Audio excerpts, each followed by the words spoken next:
వస్తున్నది. ఇక్కడ ఫసల్ బీమా పెట్టరు, వీళ్ళు పెట్టరు, వాళ్ళు పెట్టలే. వీళ్ళు ఆదుకుంటారంటే ఆదుకోరు. మళ్ళీ నిన్న మళ్ళీ బోధనలో నిజామాబాద్ రూరల్ బోధనలో మళ్ళీ అది 6-7 ఎకరాలు వడగళ్ళ వానబడి నాశనం వరి పంట. ఏమైనా ప్రణాళిక ఉందంటే ఏం లేదు. ఫసల్ బీమా ఉందంటే లేదు. మళ్ళీ ఈయన రేవంత్ వైఎస్ఆర్ 2 అంటాడు. రాజశేఖర రెడ్డి గోచికి పనికిరాడు. ఈయన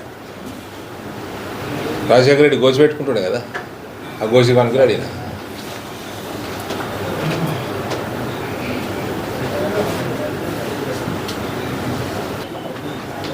హాస్పిటళ్ళల్లో గరీబ్ అంటే గరీబ్ వాళ్ళు కూడా ఇలాజులు చేయించుకున్నారు కార్పొరేట్ హాస్పిటల్లో. We are witness to it. నువ్వేం బీకినావు? ఉన్నాయి బంద్ చేస్తుంది.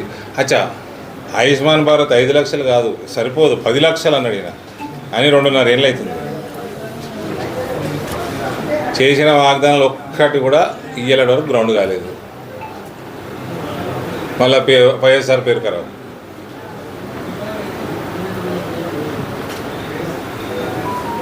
వైఎస్ఆర్ నడిచేస్తుంటే లీడర్షిప్ నడిచినట్టు ఉంటుండే. ఈయన నడిచొస్తుంటే లిల్లీపుట్ నడిచినట్టు ఉంటుంది. ఇప్పుడు ఆయన పేరు ఎందుకు ఖరాబ్ అవుతుంది? ఏప్రిల్ 24 కొత్త పార్టీ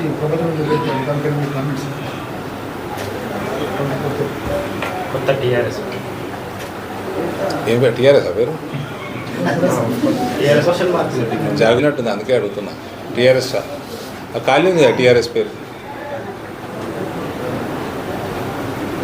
ఈ ఇంజనీరింగ్ విద్యార్థులకు స్కాలర్షిప్ ఇస్తలేదు. కోర్టు కూడా ఇటీవల నిన్న జడ్జిమెంట్ కూడా ఇచ్చింది. విద్యార్థుల దగ్గర వసూలు చేసుకుని తర్వాత యాజమాన్యం పే చేయాలని ఇచ్చింది. విద్యార్థుల దగ్గర వసూలు చేసుకున్నది అంతే. ఏమై వైఎస్ఆర్ టైంలో స్కాలర్షిప్లు ఎట్లా వస్తుండే, ఫీ రీఎంబర్స్మెంట్ ఎట్లా వస్తుండే. మళ్ళీ బుద్ధి లేకుండా వైఎస్ఆర్ 2 అని చెప్పి పెడతాడు. ఇంత వైఎస్ఆర్ పేరు కదా.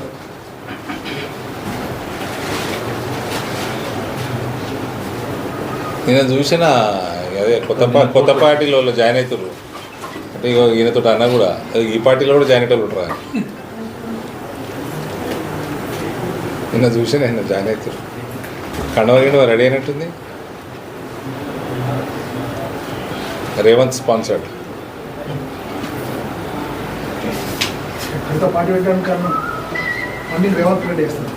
ఫండింగ్ రేవంత్ స్పాన్సర్డ్ అంటేనే ఉన్నది కదా. మరి